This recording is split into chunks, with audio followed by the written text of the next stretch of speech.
नमस्कार, राधे राधे। आप सबको मेरा प्रणाम। तो आज हम जानेंगे इस वीडियो में कि नवरात्रि में क्यों किया जाता है कन्या पूजन और हम जानेंगे इसका महत्व और पूजा विधि। नवरात्रि के दिनों में कन्या पूजन का विशेष महत्व होता है। कहा जाता है कि नवरात्रि के हर दिन किसी एक कन्या का तो पूजन करना ही चाहिए। इन 9 दिनों में अष्टमी और नवमी के दिन कन्या पूजन करना सबसे श्रेष्ठ माना जाता है। इसी के साथ व्रती इन दोनों दिनों में कन्याओं को भोग लगाकर अपने व्रत का पारण भी करती हैं। देवी पुराण के अनुसार देवराज इंद्र ने जब भगवान ब्रह्मा जी से भगवती को प्रसन्न करने की विधि पूछी तो उन्होंने सर्वोत्तम विधि के रूप में कुमारी पूजन ही बताया। 9 कुमारी कन्याओं और 1 कुमार को विधिवत घर में बुलाकर और उनके पांव धोकर रोली कुमकुम लगाकर पूजा अर्चना की जाती है। यही कारण है कि तब से आज तक नवरात्रि में कन्या पूजन किया जाता है। तो आगे हम जानेंगे कि कन्या पूजन का महत्व क्या है। नवरात्रि में कन्या पूजन का विशेष महत्व है। इस दिन शुभ कार्यों का फल प्राप्त करने के लिए कन्या पूजन किया जाता है। कुमारी पूजन से सम्मान, लक्ष्मी, विद्या और तेज प्राप्त होता है। इससे विघ्न, भय और शत्रुओं का नाश भी होता है। होम, जप और दान से देवी इतनी प्रसन्न नहीं होती जितनी कन्या पूजन से होती है। क्या होता है कन्या पूजन में, आइए जानते हैं। 9 कन्याओं को 9 देवियों के रूप में पूजन के बाद ही भक्त व्रत पूरा करते हैं। मान्यता है कि 10 साल की कन्या का पूजन करने से सभी मनोकामनाएं पूर्ण होती है। कन्याओं की उम्र 10 साल तक होनी चाहिए और इनकी संख्या कम से कम 9 तो होनी चाहिए और एक बालक भी होना चाहिए जिसे हनुमान जी का रूप माना जाता है।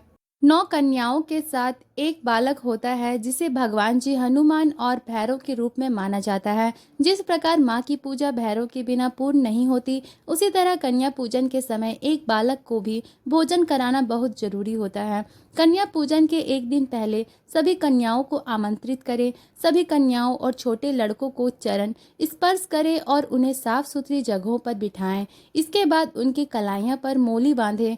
सभी कन्याओं और लड़कों को तिलक लगाएं। उनके सिर पर लाल रंग की एक चुनरी रखें। उसके बाद कन्याओं को भोजन में पूरी, हलवा, काले चने, खीर, नारियल, फल आदि दें। जब वो भोजन कर ले तो पानी पिलाएं। फिर उनको उपहार दें और कुछ दक्षिणा यानी अपनी क्षमता के अनुसार रुपए दें।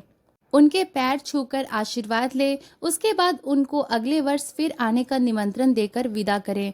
आगे हम जानेंगे कन्या पूजन से जुड़ी खास बातें। कन्या पूजन के दिन 9 से अधिक कन्याओं को आमंत्रित करना बहुत ही शुभ होता है। 2 साल की कन्या का पूजन करना बेहद शुभ माना जाता है। मान्यता है कि इससे घर की दरिद्रता दूर होती है और सभी बाधाओं से छुटकारा मिलता है। 3 साल की कन्या को त्रिमूर्ति का रूप माना जाता है। त्रिमूर्ति यानी दुर्गा, लक्ष्मी और सरस्वती का स्वरूप कहते हैं। 3 साल की कन्या की पूजा करने से घर में सुख, समृद्धि और खुशहाली बनी रहती है।